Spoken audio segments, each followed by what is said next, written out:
Today, I'm delighted to welcome back two wonderful guests to the Digital HR Leaders podcast, Diane Gherson and Lynda Gratton. Lynda, Diane, welcome back to the show. It's a pleasure to speak to you both again. You've joined forces to write two brilliant HBR articles over the past few years about the new world of work. The first article, which I believe was an award-winning article, reimagined the role of the manager, while the second and most recent focused on the intricacies of integrating and managing an increasingly blended workforce. We'll touch on both today, but obviously we'll focus more on the second one as that's the most recent. As you each briefly introduce yourselves and your backgrounds, I'd love it as well if you could explain what prompted you to come together to explore these topics. So Lynda, I'll come to you first. Oh, well, I'm Lynda Gratton. I'm Professor of Management Practice at the London Business School, and I'm also the founder of HSM Advisory. Well, certainly for this one, David, it was just a sort of surprising piece of data. And I remember Diane and I were just chatting about something, and one or both of us said, wow, I've just been talking to a company recently, and do you know that 50% of their people are freelancers? And we went, really? And I think that really got us started. And then we started to look at the McKinsey data and the Upwork data and so on, and realized that quite a lot of people were now freelancers, perhaps more than we thought. And that's really got us going. But Dan, I don't know how you saw the beginnings of it all. Yeah, well, I love writing with Lynda, and we had such a good time the first time and good time the second time doing it. Just briefly, myself, I was the CHRO at IBM, and now am on several boards, including Kraft Heinz and a few relatively early stage tech organizations. So I wanted to just say, yeah, my fascination with freelancers actually goes back to the time, if anyone can remember, when Netflix announced their $1 million prize, because, contractors have been around forever. But here they were saying, we think other people can do better than us on coming up with an algorithm that will predict customers' preferences. And it was an amazing experience to watch really online, as freelancers all around the world got to know each other, and they paired together. In fact, two different groups got together to win, and it made me realize that actually, this is different than contractors. This is actually bringing innovation to firms, and then as CHRO, when the cloud started to come onto the horizon around 2016, I remember seeing Top Coder, just like literally the cloud native programmers were all going there, right? If you wanted to use cloud native. And now it's the same thing, with Intangible, right? All the AI firms, the Gen AI firms are using Intangible, because that's where the Gen AI guys are, and they want to work that way. So I think that was sort of the fascination started with Netflix, but it's just been continuing. Yeah, and I think just to finish up the conversation, the reason why Dan and I have worked together now twice, and maybe more in the future, who knows, is because it's that marvelous combination, isn't it, of an academic and a professional manager or a professional leader. It's such a potent combination. And I think we, although we have quite a lot in common in terms of the way we think about the world, we actually bring in a diverse set of ideas, thoughts, and that really means that it's a very buzzy conversation. It takes us, I guess, a year or so, doesn't it, Diane, to write one of these HBR articles, maybe more. And it's always just so fascinating. We're on Zoom. We started off on Zoom, actually, completely Zoom-based. The first time, our first HBR article, we had never met each other. We never met each other physically.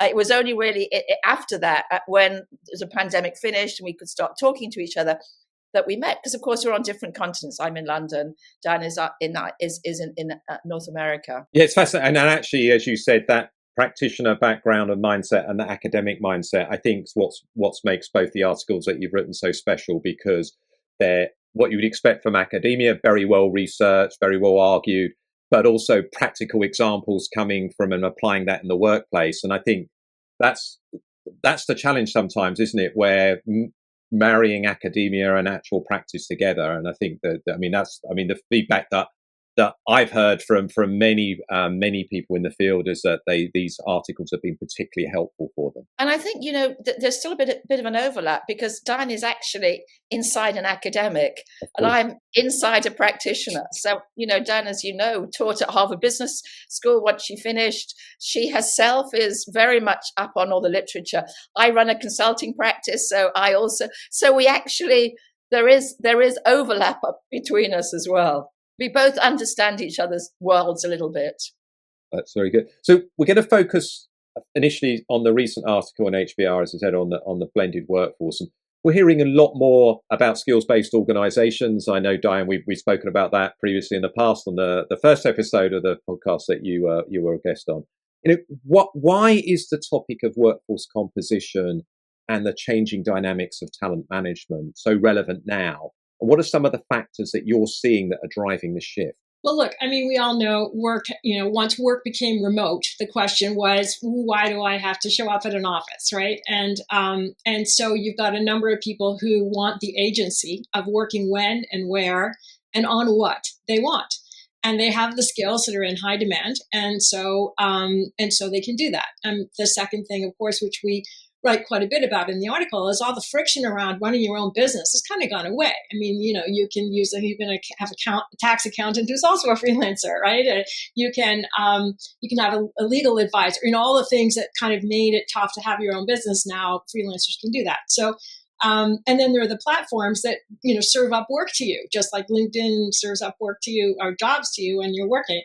So it's not that hard slog of finding work. So I think all those things have helped. I think the biggest thing, though, is that it's moved from being business to consumer, like Uber and Lyft, those platforms for serving up freelancers to meet your needs, or Angie's, which is really big here, to find a plumber, that has moved to business. And that's really why we got interested in it, because it really changes life for people in HR. Before, it was a vendor management system, or it was managed services providers. And of course, they worked with procurement. They were large contracts, and the people were somewhat fungible, right? We just need somebody to be an admin for, 3 weeks or, whatever that was, or to do our programming maintenance. And so many companies are in that business, including, IBM and many, many companies. And now what you're realizing, of course, is that you don't need that intermediary anymore. And so you're starting to see companies saying, no, I want the very best large language, person in this field. Or even, if you're Anthropic or OpenAI, you're saying, I need somebody who understands orthopedics and speaks Turkish, right? Because I need them to validate what we're doing, with our Gen AI model, for people who speak Turkish. And so, you're scouring the world for that needle in the haystack who's going to help you with that one thing. And we can do that now. We couldn't before. You couldn't call Manpower and ask for that before, right? And so, so we're in a new world. And what that means is we're in the world of hiring people, not resources, which is what procurement did, right? When they had their contracts and continue to have their contracts with these providers, the Manpowers and the Decos and so forth. And you're starting to see them start to, buy some of these platforms because they realize they have to get into that business. I think Ronstadt just recently bought Torque, for example, which is a really, really exciting one in this field. And Lynda, turning it to you on this specific point, I think as well as what Diane was saying, obviously the technology means it's easier to be found now, perhaps. And obviously preferences, I think, as Diane talked about as well, people want to maybe work on a freelance basis. But at the same time, you've got these skills becoming in much, much higher demand, and the demographics are working in the favor of the freelancers as well. So I'd love you to talk to that point. And maybe the other one, Diane hinted at as well, is these are core roles as well. These are strategically important roles to the business, whereas perhaps before, typically you would go and contract some of your non-core roles, but these are actually core roles to the future of the business as well. So I'd love maybe talk to those 2 points.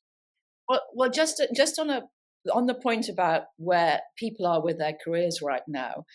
When Andrew Scott and I wrote The 100-Year Life, one thing that became really obvious to us, and I think it's been something that really resonated with the people who read that book, is that the traditional 3-stage working life of full-time education, full-time work, full-time retirement just wasn't standing up. If you think, well, I'm going to be working into my 70s, how could you do that? And so we began to realize that a multi-stage life was going to be much more appropriate. And by multi-stage, I mean that you have different stages. You might take time off to bring up your family. You might take time off to start your own business. You might take time off to do a side gig. You may work for a big company. And that sort of variety, the diversity of experience, needs your capacity to be a freelancer as part of that. So it's not necessarily that we would expect people to be freelancers as a lifetime choice, but rather that they might well be freelancers for a part of their life. And to do that, they have to build mastery, skills, and they have to build skills which are verifiable. And we might come on to that later, but that turns out to be quite important. And by the way, when Diane was talking about the technology platforms, one of the things that's been very important about those is that they've also created opportunities for these skilled people to verify their skills and indeed to build them through communities. But there's one other thing that Diane and I noticed when we were interviewing people about these high-skilled freelance roles, is that part of the reason people were choosing to do it is that, let's say you're an IT person in a large retail bank. And so what you're doing is you're building up your experience of running IT in a traditional organization. But then suddenly the company changes and you want a whole new set of contextual skills. And so what we're noticing is people are choosing the sector to broaden their contextual skills. So they may, for example, be working in a large project with a retail bank because that gives them a sense of how do these large bureaucratic companies function. But then they might hop across to a much faster developing business because then they learn their skills, but in a different context. And so what I think we're also seeing is from the freelance perspective, they're actually curating their work experiences to really broaden. And do you remember, Dan, I think we've got it in the article, we interviewed, I think someone from J&J, Johnson & Johnson, who said, we want people who've got different skills. We don't want them to have always worked in an industry like ours. We want them to have come from a different company. So I think that notion of curation is also important from the individual's perspective. Yeah, no, it's a great point. This is the thing that I think is starting to emerge, is that mastery, the point that Lynda just made, is what they're after because they realize that's their ticket, right? It's not knowing the company, which, used to be really important. But at least for, a segment of the population, working population, they really realize that their ticket isn't working with the same company because they'll do the same thing over and over again. It's working with different industries, working in different experiences that they can then bring to bear and make them more marketable. So it's really fascinating to see. And they are able, therefore, to say, no, I don't want that work. Right? Because that's not going to grow my skills, which of course, inside a company, much harder to do. So Diane, can I ask you, put your old HR hat on for this question? So obviously, as we've spoken about before, and I know you did at IBM, organizations are creating internal marketplaces to support gig working within companies. But these won't obviously always necessarily fill the skills gap that the external talent such as freelancers can help fill. And this means that we need to change perhaps you've both hinted it, change the way we approach workforce planning and recruitment within organizations. One option is HR taking ownership perhaps of the recruitment of freelancers rather than it being the responsibility of procurement where it perhaps has been in the past. How do you suggest HR leaders start to implement this shift effectively? Yeah, well, look, as I said, I do think it's moving to HR because we're moving away from the sort of vendor management system model more to a recruitment model, right? And you have to recruit them in, as we said in the article, we have to track them. This isn't we've got a job, as when you're hiring someone from Manpower, you just go, right? That's a very different proposition. So yes, I think the internal career marketplaces are absolutely necessary as companies build out their skills and people want to try out new skills. But along with that, you need the cultural infrastructure where your manager lets you spend time learning some new skill. One, which I've discovered in some companies is not part of their culture. And two, the anti-hoarding mentality, and letting somebody go who you've relied on to do the same thing over and over, right? So I think, a lot of companies are trying to build that cultural infrastructure to make opportunity marketplaces work. What we saw in the article, though, was while they had the, makings of opportunity marketplaces in many of these companies, they didn't have the time to build these skills. And so what they ended up with more generalists, and then they would hire specialists to do the work. So, for example, at J&J, they had, robotics specialists coming in, doing really important work in their, next generation of development. And then they had generalists on the team, or we saw the same thing at Mars, right? And even to sort of, they're developing new product, but to maintain anything, they would bring them back because they didn't have those specialist skills. So it's a melding for sure. And you mentioned workforce planning. That means when you do workforce planning, you need to think about all of the different options, right? How fast do we need these skills? How specialized are they? Those are questions. But then, you also have to think, what are the long-term skills we need to build in the workforce that, eventually, even after a few years, we'll have a sufficient number of specialists, maybe in a new area where we don't need to rely on these guys. But it's very much an intentional decision that we saw.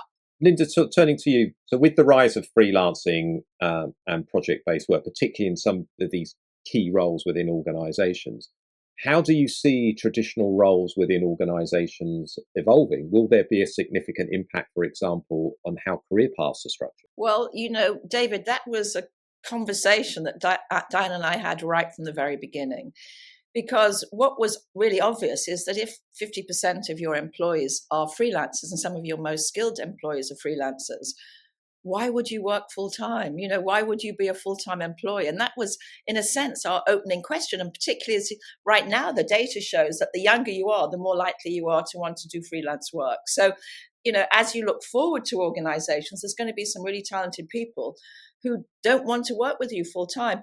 And, at the same time, what we realized is that the people in the center who are there full time play an incredibly important role.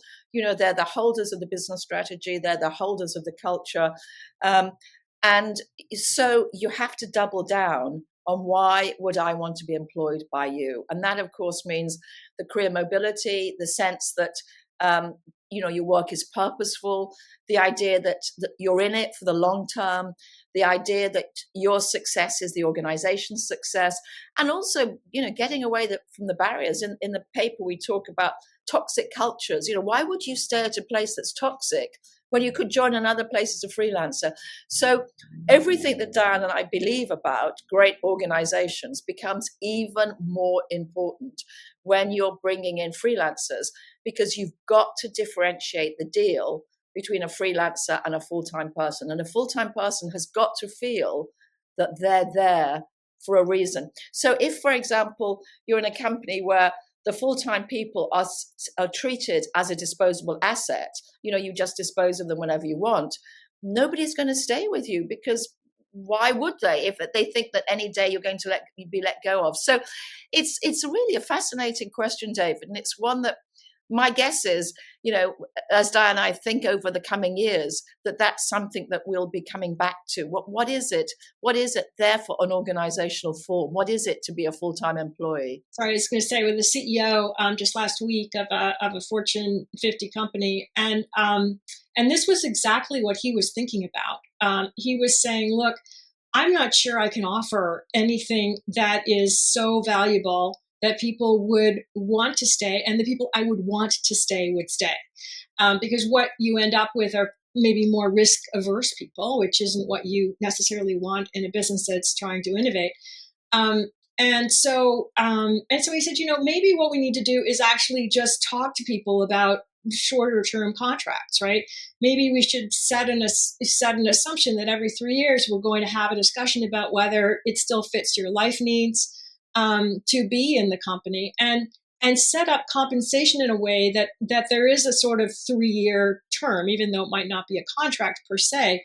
In so many countries, that's not possible, but at least make it an open discussion that is had, so that it's what you're doing is you're continuously refreshing even that full-time workforce with people who it's right for them right now in their life stage, to Lynda's point, in their point in their career, to be in it full-time.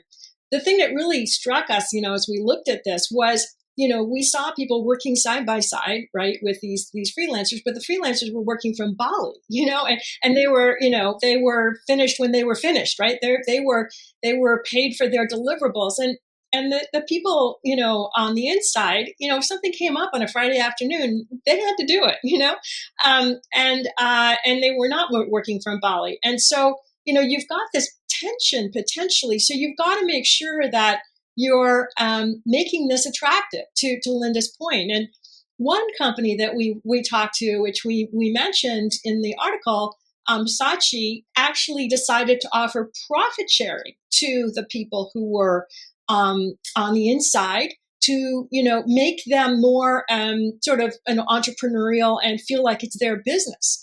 And you're seeing there's a collective here in the U.S. called Ownership Works. That's starting to take off, this whole idea of, hey, let's make it worth people's while to be inside the company, because we want that sense of ownership. We're going to bring people in all the time that don't own, they just bring their skills, but we want that sense of entrepreneurial ownership. And so it's possible that we'll start to see more of that change. I don't know, but certainly it's starting to cause people to rethink the whole concept of employment and what it means and what that deal is. Yeah, I think I wanted just to reinforce that point about the deal, because that also comes back to the piece we wrote about managers. And it's very clear in the work that I've been doing on hybrid, which is to say there's all sorts of ways of structuring work right now, and hybrid, of course, is one. I tend not to have a view about what's the best way. But what I do have a view on is everybody's got to know what the deal is. And I think that, as Diane says, it's really important that if you're working full-time or if you're working freelance, you understand what the deal is, so you can make an adult, thoughtful decision about whether you join that organization or not. And we're certainly going to get to the role of the manager in this world a little bit later. And perhaps then, I know in the article, maybe we can talk about these 2 points now.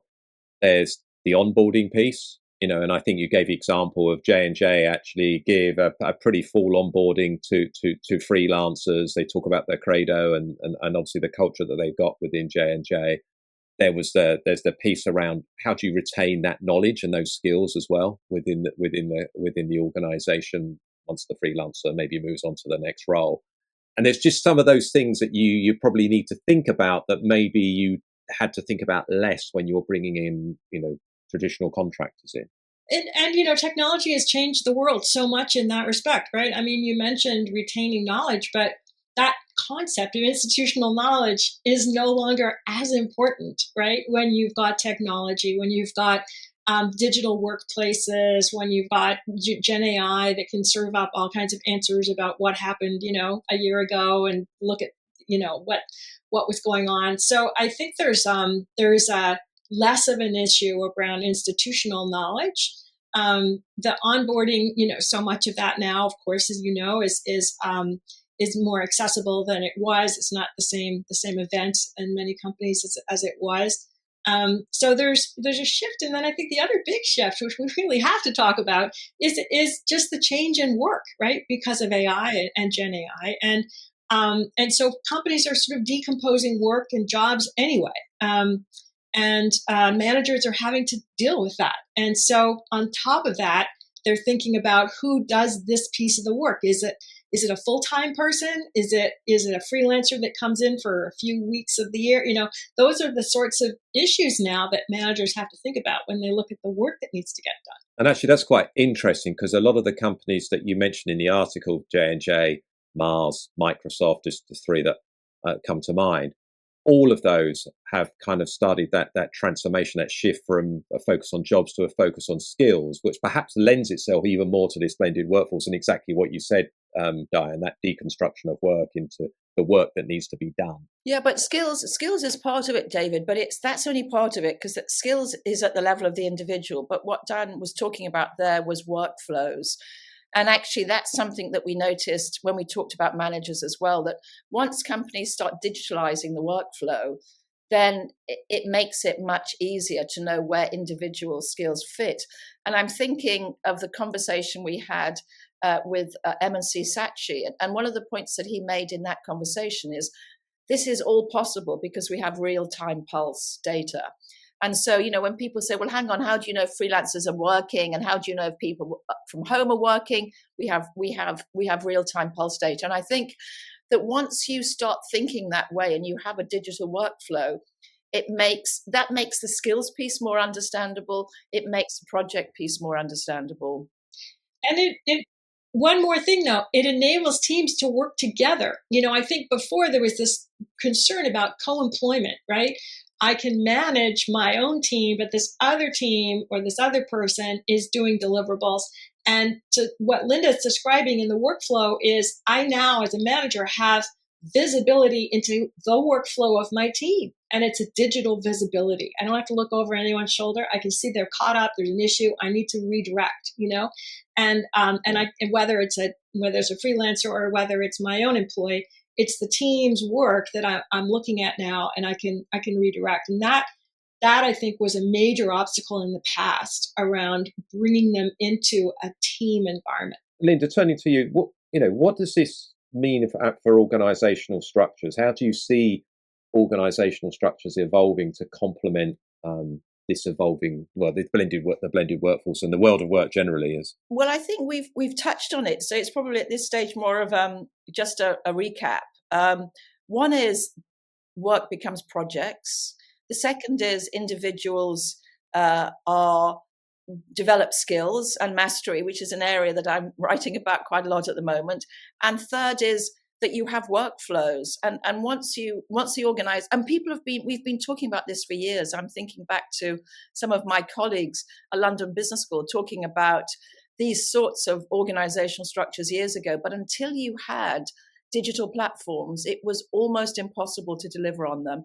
I think sometimes we forget how important these platforms have been to reduce friction, to speed things up, to make things clearer, to bring clarity to situations. And with those platforms, we can move to the sort of organizational form that we've always dreamt about: project-based, skills-based, flow-based. I would just add smaller too, right? Smaller.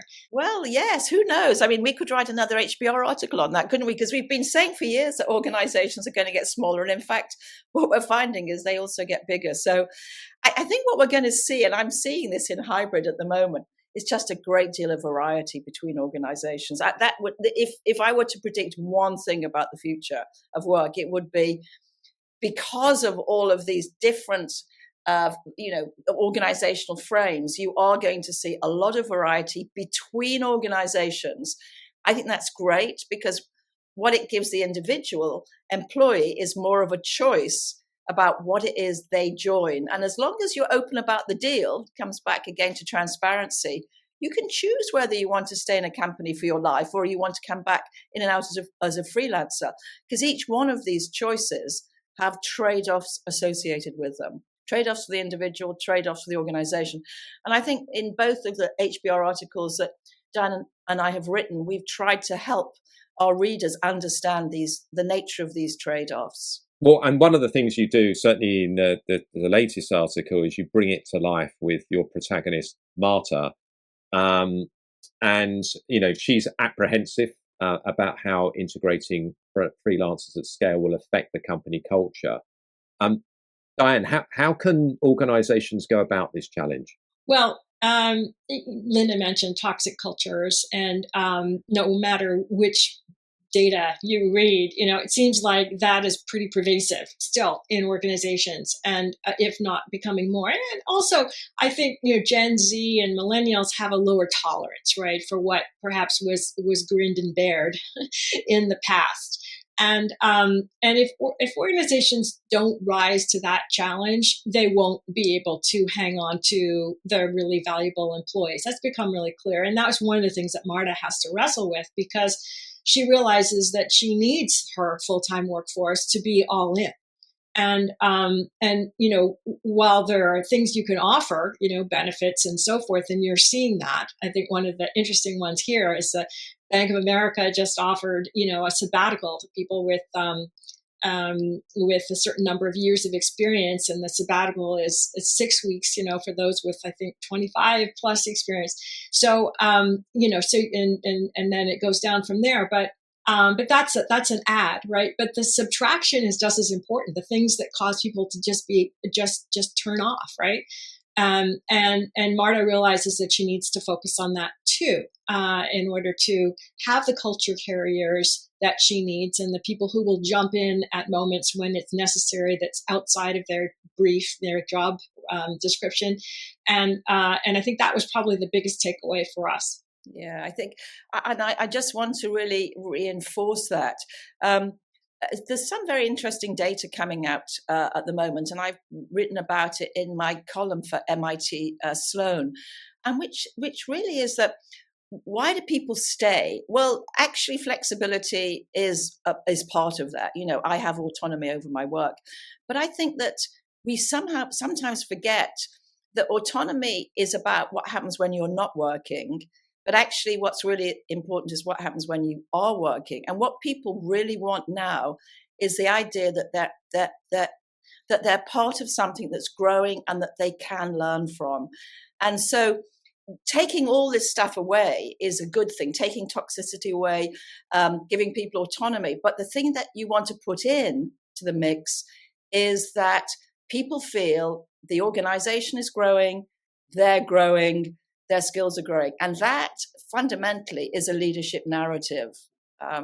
So that's one of the reasons why I think leaders, we talked about managers in our earlier HBR article, they're absolutely crucial. But I think we're beginning to see, I don't know, Dan, if you would agree with this, but a real refocus on the role of leaders as the narrator of the growth of the organization. David, you can see how HBR articles come between us, can't you? You just heard the genesis of one. I think I did, yeah. Yeah, I mean, I agree. I think this issue of having so much on the manager's plate is one of the biggest ones, because if they're not feeling a win-win for themselves, then their employees aren't going to feel that either. Again, AI is coming to the rescue, as we mentioned in our first article, but now you're starting to see the ability to do coaching at scale to teams using Gen AI, just starting to emerge, and that will take some of the burden off the manager too. And actually, that lends it quite nicely. We're going on to the manager's role now, Lynda. So obviously, the first HBR article was called "Managers Can't Do It All." Award-winning. I think I posted the image or the graphic that you had in it on LinkedIn and as the way of sharing the article, and it was one of the most reshared, reposted things that I'd ever done. So which is incredible, and obviously even more when the two of you did it. We ask a lot of managers, don't we? And the managerial role seems to be becoming increasingly complex. Yes, technology is helping, but how? In Lynda, coming to you first, how does the manager's role need to evolve to support the shift in workforce composition? Well, we looked at a number of areas, and in many ways, this resonates with the conversation, David, we're already having, which is we saw the manager's role evolving as part of the digital workflow. One of the things we saw, for example, is that some companies had actually separated the role of the manager into managing work and managing people. But you can't really do that unless you've digitalized your workflow. So these fundamental structural issues are really important. And then you can, for example, make it clearer that some people have a job which is about managing the work itself. Some people have a job that's which is more about people. I think, as Diane has said earlier, the role of coaching and support becomes very important in the manager. And you have to give people space to do that and acknowledge it. And again, we saw in some companies that the coaching became a really important part of the managerial role. It just wasn't something that was seen as, oh, you do it when you've got time. It's absolutely central to your role. And in some cases, as Dan said, that's happening at scale, that the capacity to coach is happening at scale. And then finally, we saw the role of the manager to actually think about the whole organization in terms of its capabilities and skills, and to really encourage the transfer of skills between parts of the company. So rather than the manager being a hoarder of talent, the manager then becomes assessed in part on how you built your own talent that then became important for the rest of the company. So it's a new type of job, and we think a really exciting job, but it is a job that requires structural change and also developmental support. And suggests also that I don't like to call it this, but you'll know what I mean when I say it. It also suggests that the manager's scorecard needs to change, as you said, influencing things like coaching and development and the ability to almost incubate talent and let it flow to other parts of the organization. And you're starting to see that. Yeah, you're starting to see that. I mean, I was very interested to see how many companies now are looking at, are you developing the skills of your people, and asking their people, has your manager encouraged you to develop your skills? And the same thing around career conversations and giving meaningful feedback.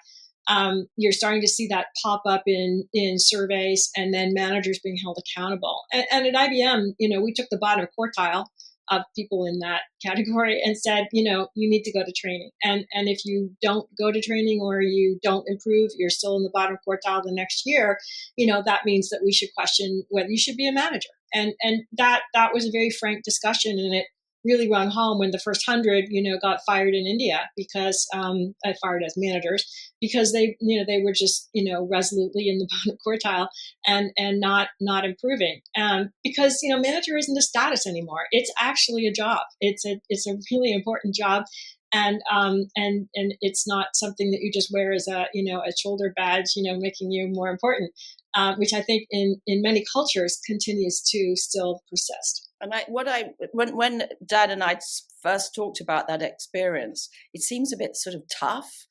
And then you just remind yourself of the dreadful impact that bad managers have on the people around them. The toxicity that you see in organizations is very often created by poor managers. And so although it feels tough to say you have no role here, actually it's much better for the organization to not have those toxic managers who do an enormous amount of damage. I love, Dan, your idea about the license to manage. License to hire. Yeah.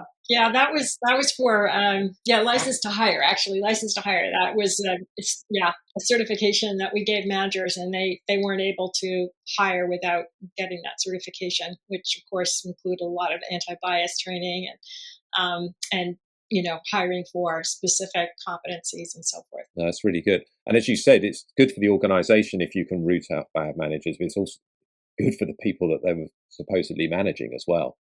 I think that's an important part. And I guess that's where, you've both touched on this as well. You've talked about pulses, and this is where employee listening comes in is very important, isn't it? It's important so the organization understands how employees are feeling, how employees in different workers, because they might not be employees, of course, how the team members are feeling in different parts of the organization. But it's also helpful for a manager to understand maybe how their behaviors are impacting positively or negatively on engagement, on experience, on performance as well.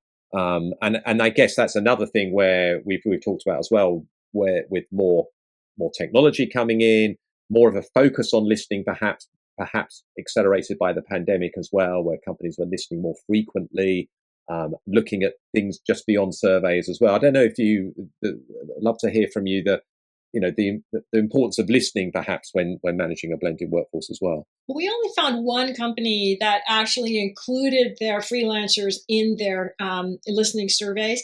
I think there's still a very big concern around co-employment that is governing that. And what they did find in that company, by the way, is they were among the top 10 of all of their regions that in engagement. So very, very good scores. The thing that was, I think, a little different in how companies, I think the one that stood out for us was J&J, was actually the manager wasn't called a manager for the freelancers. They were called a sponsor. And that's a whole headset change, because I'm here to help you realize your expertise goals and your goals for, growing your capabilities. And that's why I'm here, and that's my role, right? So I'll break down any barriers to getting you there. I'm going to have frequent discussions with you about how that's going, and get your input. But it's a one-on-one input. It's not a kind of electronic survey kind of thing. And I think that's how they have dealt with it. But it as a result, we get this wonderful one-on-one personalized attention that the freelancers are getting from their sponsor. No, that's really good. Technology, we talked a little bit about it. It's going to play a big part, and it is playing a big part in making the blended workforce successful. We've talked about some of them, so maybe we can bring them together here and maybe talk about some of the advances that we haven't. What technological advancements do you think are crucial for further supporting this? And are you seeing any evidence at the moment of these platforms, Diane? So I think that the digital workplaces that are out there, where everyone is doing their work on the same platform, and asynchronously or synchronously, that has enabled managers, as I said before, to have visibility into the workflow, and to unlock problems that are coming up, and to redirect and so forth. So I think that's critical. It's critical anyway when you've got a remote workforce, frankly. And so this I think is number one. Number two is you've really got to have an ability to find the skills that you need. So you've got to have access to platforms.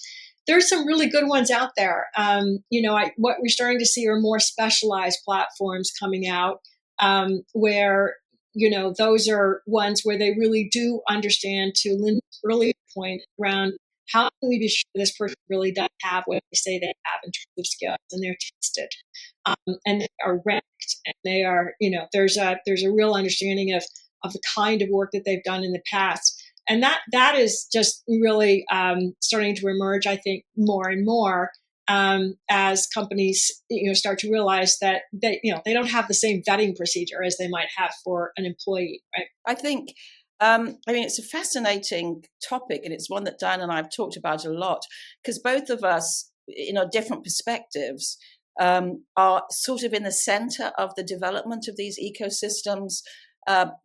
Because I sit on the advisory board of one of the major investors, Diane, because she also does that, and also is on the board of some of the platforms themselves. So, it's one of the things I try every now and again to draw the ecosystem of these platforms to get a sense of the development of them. If I think about my MBA students, so many of them are building platforms at the moment in this field, in people who would normally have gone into investment banking and would have gone straight into Goldman, are now building platforms. Not always successfully, by the way, but they are. And it seems to me that, there are three areas where these platforms are going to make a big difference.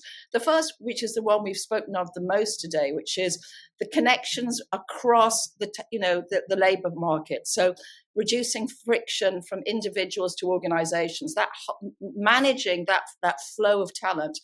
The second, of course, is inside the organization, which is the workflow that we've spoken about, and the digitalization of the workflow. But the third, which I think is the one that's emerging fast, which is the verification platforms. Because if you move into a skill economy where people are moving in and out, how do you verify those skills? Generally you would say, well, I've been at IBM for such and such a time, or IBM would be the badge. But now we're saying, well, individuals, and that turns out to be much more difficult than you think. It's A, having any agreement about what skills are, B, saying, you're certified. So I think that certification is going to be really important, the badging. And then finally, one of the things we realized when we talked to freelancers is that they've got to learn. How do they learn fast from each other? And so I think that the final area that we're seeing real development in the ecosystem is the learning platforms that both deliver learning to individuals, but I think more importantly, support the development of communities of practice so that freelancers can work from each other and, in a sense, create the sort of atmosphere that you'd get in a high-performing organization. So it's definitely an area that's really worth watching. Another possible article for us, Diane? Well, we've got one even in our own field, right? R.J. Milner started People Analytics, and that's exactly what he does. He creates a sense of community. So it's definitely an ecosystem that you have to watch very, very carefully. Very fast evolution. Before we talk about potential next work, although I think you've covered about 3 or 4 different areas of further exploration, 2 questions, which we can probably bring together. One, is there, actually it's 3. Can we do this as 3 as one question? I think we can.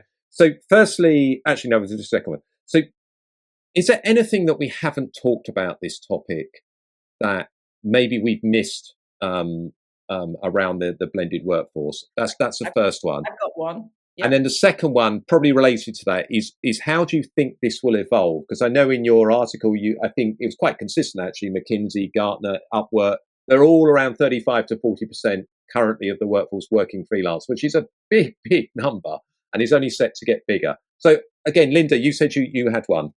Well, the only thing I was going to mention, David, is this notion of experimentation. And I can see it in the hybrid. I also follow the evolution of hybrid work. And in both of these evolution of work forms, you see a lot of experimentation taking place. And in some case, you see it, between companies. You compare one company with another. But also, interestingly, sometimes you see it within organizations. So M&C Saatchi, for example, have got, maybe 60 business units. And they actually experiment with using freelancers. So one, and it's one that we spoke about in the article, is almost entirely freelance. And then there'll be another which uses no freelancers at all. And there'll be a lot of variety in between. And it seems to me that when you are moving fast, as we are now, with freelance or with hybrid, the more that you can experiment, the more that you can learn from what works, what doesn't work, and start to put a sort of stake in the ground. So that would be my point, which actually also links, David, to your second question, which is, where are we going? I would still say we're in an experimental mode. As organizations think particularly about trade-offs. Quite often when you experiment, what you realize is there are trade-offs that you have to face up to. I see those in hybrid even now, that trade-offs in hybrid are still being talked about. And so, understanding what's possible, understanding the trade-offs, understanding therefore what the deal is, that's the sort of experimental cycle that I think we're going to see more companies engaging in. And Diane, and on the experimentation side, Diane obviously come up with a point in a minute, is interesting because I spoke to Amy Edmondson recently on the podcast as well. And she was talking about intelligent failure. And we actually need to allow people, teams to fail because we learn from failure. And obviously part of experimentation is not everything's going to work, is it? So, I mean, again, that maybe comes back to the role of the manager again as well, to create that culture where you can occasionally fail, you learn from it and obviously move on next time. But Diane, I don't know if you want to react to what Lynda said as well. I think one of the things we haven't talked about is what happens to the ecosystem that Lynda just talked about, right? I mean, I think we've sort of all grown up in a world where, there are enterprises, they do the work, and then there are these sort of intermediaries that help you do the work. And, whether it be a search firm, whether it be a travel agency, whether it be a vendor management system or a systems integrator, right? And they've all evolved and they've all been sort of contracts, right? And that playbook is well known. We're now kind of entering into a new phase where we're in new playbooks. Now, obviously, we've already done this search firm one. Many companies have, because of the nature of the capability of platforms, they no longer need a search firm for many of their searches, right? They can do it internally. And so the role of search firms has evolved and they've become more assessment focused and things like that. So you've already seen a shift in that environment. I mentioned vendor management organizations. You're going to start to see a change there because again, we can use the platforms. Will they continue to exist or will they have to reinvent themselves? And what does that mean for the enterprise? You've got the same thing with systems integrators, right? I mean, we interviewed many companies that were using freelancers instead of systems integrating firms because they got the people they really wanted, and it was an easier deal for them to work out. And consulting firms, that's the other one, right? You already have one, I think, called Catalant, where, people who didn't like the whole sort of career path inside of a consulting firm where you have to, do and then sell and so forth, but we're just really good consultants, joined, the Catalant platform. And now you can hire, the really best strategy consultant without paying nearly as much, but they're not a partner and they don't have to sell because guess what? Everyone goes to the platform. So you're starting to see this ecosystem evolve, and it is going to require HR, I think, to be able to manage those kinds of relationships in a way that's quite different than the way procurement managed those other relationships. And I think, we are only just at the cusp of that. So Diane, following on from that, it's obviously an exciting time to be an HR practitioner, but more probably a daunting one as well. Sort of any sort of advice or guidance you'd give your former brethren as they think about this? Well, look, I mean, I think it's always, they're very much my brethren. They're my people. No, I think it's really all about living on the edge, right? Always looking at other organizations, what they're doing, not just looking internally, not just focusing on what HR is doing, but what other fields are doing. And building relationships, right? And building out a network outside of the organization with some of these organizations to get to understand what they're doing. I'm on a consortium that I basically just listen in to what they're talking about about freelancers because it's so interesting. I heard a Fortune 100 CIO, and I'll leave you with this one to kind of rack your brains on. But he said, I think talent is becoming like an electrical grid where you pull what you need, but when you don't need as much capacity, you can give it back. And I thought, whoa, that is such an interesting analogy. But, that came from a CIO, not from an HR person. I think the more that we can listen to what other, users of talent are saying, the more we'll be able to think creatively. Very good. So 2 more questions. Lastly, before we go to the question of the series, Lynda, I'll come back to you on this one. Is there any upcoming work we can look forward to from you both in the future, either together or maybe something that you might individually be working on at the moment that's about to emerge? Well, the piece that I'm working on at the moment is productivity. And I ran a webinar just recently. We're running out a worldwide jam on the 11th of September. No, 9th. Yeah, the 10th and the 11th of September. I think this will be out by then. If you're around, please join it. We're expecting 1,000 people to come online in one of our research jams to talk about productivity. So that's where I am at the moment. I'm writing a book, but I've been spending a lot of time writing it. It's now I think it's on its 3rd or 4th year of writing. So, which is about how do you build a great working life. So that's wow. And it's a great book. I mean, to look forward. And Diane, what are you working on next? I don't have any plans. I'm still learning a lot about what's going on in this world, but I don't have any immediate plans. I've been focusing quite a bit on the role of human capital risk for boards, because boards don't have the faintest idea what metrics to look for and what they should be asking for. And HR people are still not there in terms of developing a really good kind of dashboard of cultural health to share with their boards. And so I'm doing a fair amount of work on that topic on both sides of the table and as a board member. Great.